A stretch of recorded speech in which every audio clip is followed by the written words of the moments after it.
1971 সালের 7ই মার্চ ঢাকার তদানীন্তন রমনা রেসকোর্স ময়দান, বর্তমানে যা সোহরাওয়ার্দী উদ্যান, সেখানে দাঁড়িয়ে বাংলাদেশের স্বাধীনতা সংগ্রামের ডাক দিয়েছিলেন বঙ্গবন্ধু শেখ মুজিবুর রহমান। এবারের সংগ্রাম আমার মুক্তির সংগ্রাম, এবারের সংগ্রাম স্বাধীনতার সংগ্রাম। তর্জনী উঁচিয়ে দেশের জনগণকে নতুন পথে চালনা করেছিলেন। বাঙালির মননে সেই ছবি কি একেবারেই মলিন?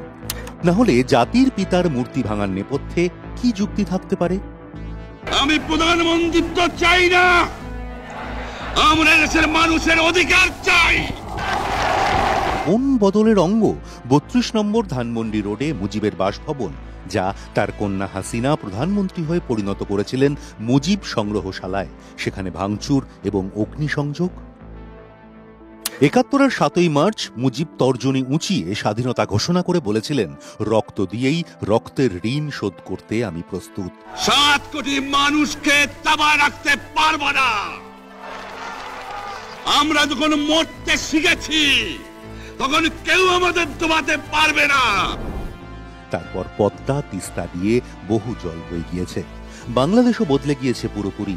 সেই বদল এতটাই প্রবল যে 5ই আগস্ট বাংলাদেশ জুড়ে চলল বঙ্গবন্ধুর স্মৃতি ধ্বংসের দক্ষযজ্ঞ। হর্ষোল্লাসের মধ্যে দিয়ে উপড়ে ফেলা হলো মুজিবের পূর্ণাবয়ব মূর্তি, যে দৃশ্য দেখতে দেখতে সাদ্দাম হোসেনের কথা মনে পড়ে যাচ্ছিল বারবার। রমনা ময়দানে মুজিবের সেই বক্তব্যের হাত ধরে শুরু হয়েছিল যে মুক্তিযুদ্ধের 5.5 দশক পর সেই বৃত্তটি সম্ভবত সম্পূর্ণ হল। যদিও এ সমাপতন হৃদয় ভঙ্গের, এ সমাপতন একটি জাতির ভোল বদলেরও। বাংলাদেশের স্বাধীনতার কাণ্ডারি মুজিবের শাসনকাল অবশ্য ছোট।